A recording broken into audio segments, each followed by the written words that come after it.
बात करने के लिए हमारे साथ मौजूद है एमओएस रेलवे रविंद्र सिंह बिट्टू। इनसे बात करेंगे। सर, ईद भी है और अगले महीने अमरनाथ यात्रा भी है और कहीं न कहीं पहलगाम टेरर अटैक के बाद यहाँ के लोगों के दिल जो है काफी मजरूह हुए थे, तो किस तरह से ये अचीवमेंट को देखें?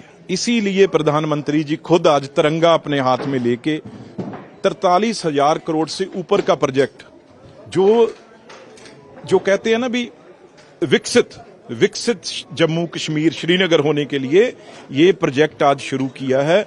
और इसीलिए किया है कि पाकिस्तान जैसे जो एक शैतान देश है, उसने सोचा भी ये मैं बात करके 20 लोगों को मार के और कश्मीर को यहां ठप कर दूंगा। उनकी कुर्बानी हमारे सिर माथे पे, ऑपरेशन सिंदूर इसीलिए नाम दिया गया है। वो जख्म हम सहन करेंगे, लेकिन कश्मीर जो उनकी पीछे सोच है पाकिस्तान की, भी कश्मीर पीछे छोड़ जाए और देश देखना बंद कर दे कश्मीर की तरफ, उसे प्रधानमंत्री जी ने आज मुंह तोड़ जवाब दिया है। भी कश्मीर, श्रीनगर, जम्मू कश्मीर को अगर आप ऐसी कोशिश करोगे, उससे ज्यादा हम अपने दिल के साथ लगाएंगे। और ईद के दिन आज आप दिन देखो भी कितना बड़ा तोहफा वो अल्लाह की मर्जी से प्रधानमंत्री जी आए और ये दिखाया भी हम आपके गले से गले लगना चाहते हैं। आज एक कश्मीरी के खास मन में ये बात जरूर जाएगी। और इसके बाद जब प्राइम मिनिस्टर आ गए, हम लोग यहां पहुंच गए, मैं धन्यवाद करता हूं अपने प्राइम मिनिस्टर अश्विनी वैष्णव जी का, जो हमारे मंत्री हैं। उन्होंने कटरा से इधर ट्रेन चलाई, मुझे कश्मीर से कटरा के लिए मौका मिला यहां पे चलाने का। मकसद क्या है भी वो जो हम चाहते हैं भी, एक जैसे पहले कई महीने लग जाते थे दोबारा टूरिस्ट आने के लिए, हमने कुछ दिनों के अंदर ये किया है। और यात्रा भी है, ईद भी है और ये बड़ी ट्रेन, इससे हर जो टूरिस्ट आएगा ही आएगा। और दूसरा, गुड्स ट्रेन जब चलेंगी उससे यहाँ का पेरिशेबल गुड है, चाहे अपना कोई भी फ्रूट है, चाहे एप्पल है, चाहे चेरीज है, चाहे सैफरन, कोई भी चीज है, वो घंटों में दिल्ली पहुंचेगी और घंटों में कन्याकुमारी तक पहुंचेगी जहां भी। और वहां से यहां डेवलपमेंट के लिए कोई भी चीज चाहिए, ऑर्डर देंगे और वहां से यहां पहुंच जाएगी। ये मतलब विकसित कश्मीर, विकसित हिंदुस्तान, भारत, आज उसकी नींव रखी गई। काफी चैलेंजेबल प्रोजेक्ट था हिमालयन टेरेन्स में ट्रेन चलाना, हम समझते हैं, लेकिन अब चैलेंजेस भी काफी है। लोग चाहते हैं कि जो हाल्ट स्टेशन है उनको बनाया जाए और डायरेक्टली ट्रेन जो है जम्मू और कश्मीर डिवीजन को मिलाए। अब वो बातें नहीं रहेगी, ये पुरानी सरकारें की बातें थी। अब तो 11 साल में ये सारा 43,000 करोड़ का प्रोजेक्ट, और जो आप चिनाब ब्रिज की बात कर रहे हैं, वो 4,000 करोड़ से ऊपर का ब्रिज है और 3 घंटे उसने सफर है ट्रेन का जो जम्मू से श्रीनगर के लिए कम किया है। और वो आगे हम देखने जाते थे ना, स्टैच्यू ऑफ लिबर्टी है जी, ये दूसरा है जो, हाँ, वंडर ऑफ, ये दुनिया में जो हमारी रेलवेज है उसका सबसे ऊंचा, सबसे शानदार स्टील से बना हुआ जो ब्रिज है, वहां विंड बहुत है, ये दुनिया देखने आएगी यहाँ पे जम्मू कश्मीर, दुनिया।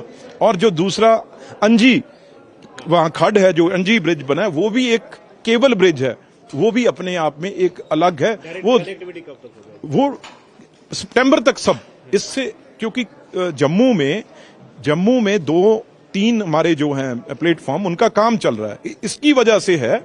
और सितंबर में वो सारा कंप्लीट हो जाएगा और सीधी जो कनेक्शन है श्रीनगर जम्मू, जम्मू टू दिल्ली हो जाएगा। लद्दाख के लोगों की भी नजरें हैं, अगले 5 साल अब से शुरू हो जाएगा, क्योंकि बहुत लंबी लाइन है, क्योंकि जमीन एक्वायर करनी है, बहुत फॉरेस्ट एरिया है, एनवायरमेंटल इश्यूज हैं।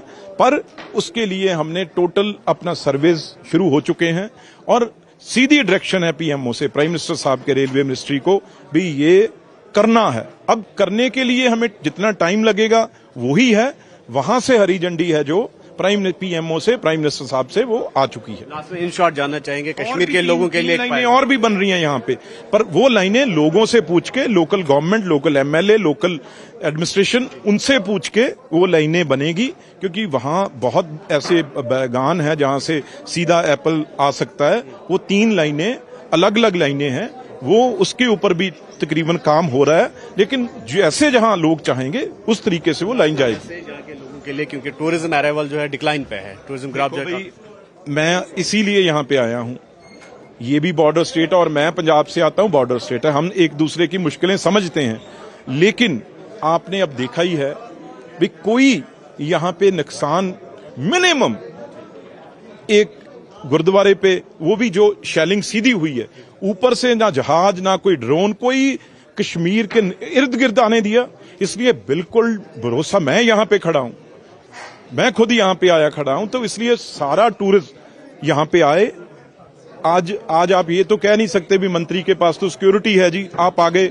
अब ये लड़ाई गोली की नहीं है, अब लड़ाई डिफरेंट है।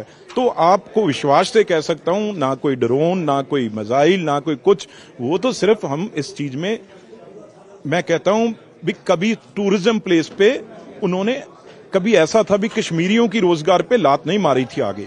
इस गलतफहमी में, या इसमें हम चूक खा गए, उसमें नहीं।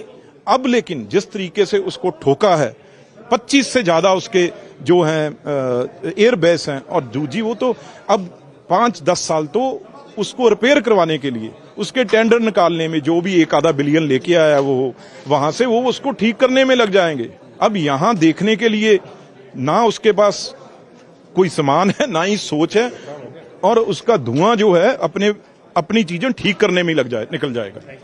तो ये थे एमओएस रेलवेज रवनीत सिंह बिट्टू, तो जिनका ये कहना है कि जो जम्मू कश्मीर के अवाम है उनको किसी भी सूरत में घबराने की जरूरत नहीं है, क्योंकि जो मरकजी सरकार है वो बतौर एक शील्ड, बतौर एक सिपर के यहाँ के लोगों के सामने खड़ी है। न्यूज़ 18 के लिए अयूब खान के साथ रेलवे स्टेशन श्रीनगर से मुदस्सर कादरी।